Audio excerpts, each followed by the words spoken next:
मक्खीचूस गीदड़ जंगल में एक गीदड़ रहता था।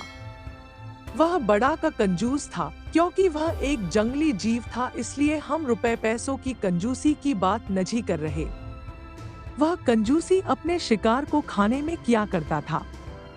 जितने शिकार से दूसरा गीदड़ 2 दिन काम चलाता, वह उतने ही शिकार को 7 दिन तक खींचता। जैसे उसने एक खरगोश का शिकार किया। पहले दिन वह एक ही कान खाता, बाकी बचाकर रखता। दूसरे दिन दूसरा कान खाता। ठीक वैसे जैसे कंजूस व्यक्ति पैसा घिस घिस कर खर्च करता है, गीदड़ अपने पेट की कंजूसी करता। इस चक्कर में प्रायः भूखा रह जाता, इसलिए दुर्बल भी बहुत हो गया था। एक बार उसे एक मरा हुआ 12 सिंगा हिरण मिला। वह उसे खींचकर अपनी मांद में ले गया। उसने पहले हिरण के सींग खाने का फैसला किया ताकि मांस बचा रहे। कई दिन वह बस सींग चबाता रहा। इस बीच हिरण का मांस सड़ गया और वह केवल गिद्धों के खाने लायक रह गया। इस प्रकार मक्खीचूस गीदड़ प्रायः हंसी का पात्र बनता।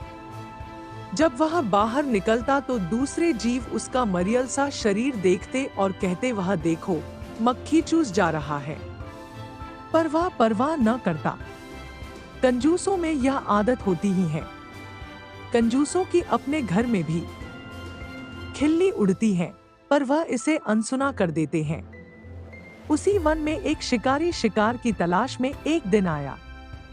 उसने एक सुअर को देखा और निशाना लगाकर तीर छोड़ा। तीर जंगली सुअर की कमर को बींधता हुआ शरीर में घुसा। क्रोधित सुअर शिकारी की ओर दौड़ा और उसने खत से अपने नुकीले दंत शिकारी के पेट में घोंप दिए। शिकारी और शिकार दोनों मर गए।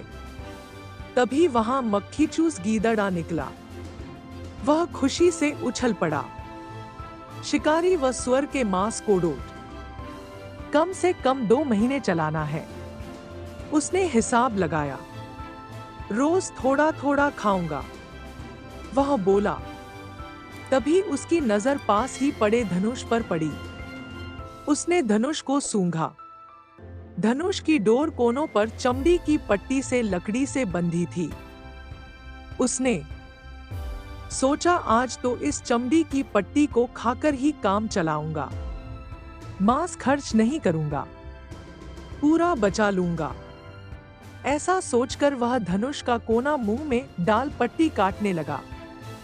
ज्यों ही पट्टी कटी, डोर छूटी और धनुष की लकड़ी पट से सीधी हो गई। धनुष का कोना चटाक से गीदड़ के तालू में लगा और उसे चीरता हुआ उसकी नाक तोड़कर बाहर निकला। मक्खीचूस गीदड़ वहीं मर गया। सीखा, अधिक कंजूसी का परिणाम अच्छा नहीं होता। दोस्तों, आपको ये कहानी कैसी लगी कमेंट में हमें जरूर बताएं। मुझे आशा है कि आपको इस कहानी से बहुत सीख मिली होगी। तो चलिए मिलते हैं अगले वीडियो में, तब तक के लिए जय हिंद।